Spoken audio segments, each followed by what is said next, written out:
Let's talk a little bit about language and ignorance. So, I've been using a lot of words over the past, over the series of videos that I've been doing. But actually, the whole point can be captured like that, without the need for any of those words. Because the absolute truth, which is what we're talking about, is now, here and now. You can't get out of the now. If you doubt this, try and get out of the now. You'll see that it's impossible. It's always now, no matter what you do.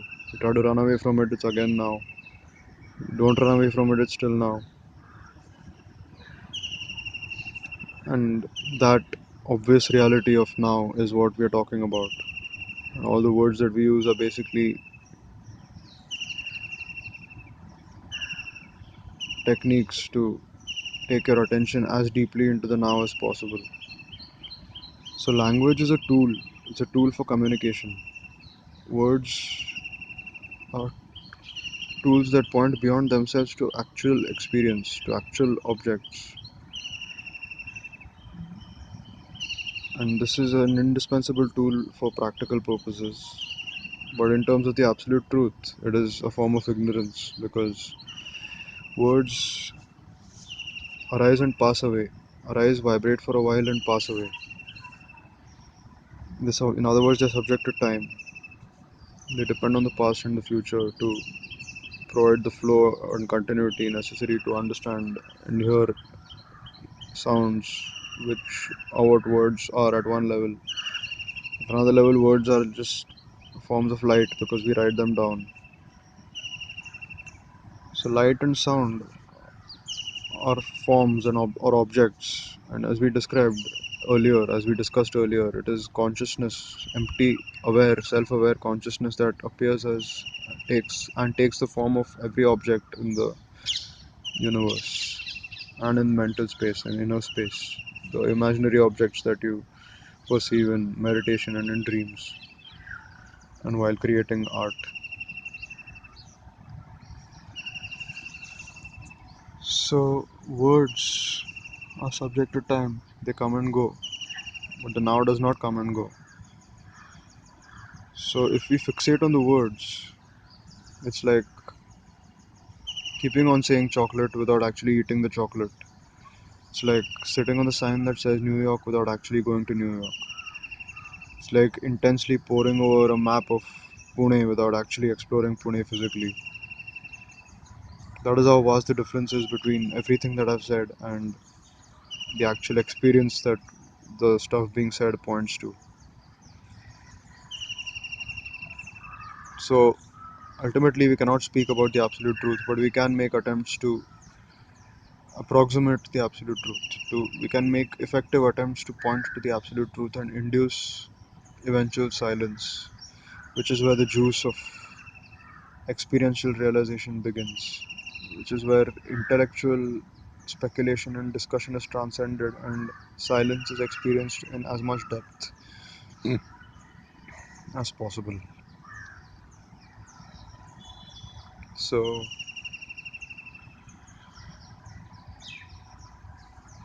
all these discussions are intended to eventually reach a state of silence, and that silence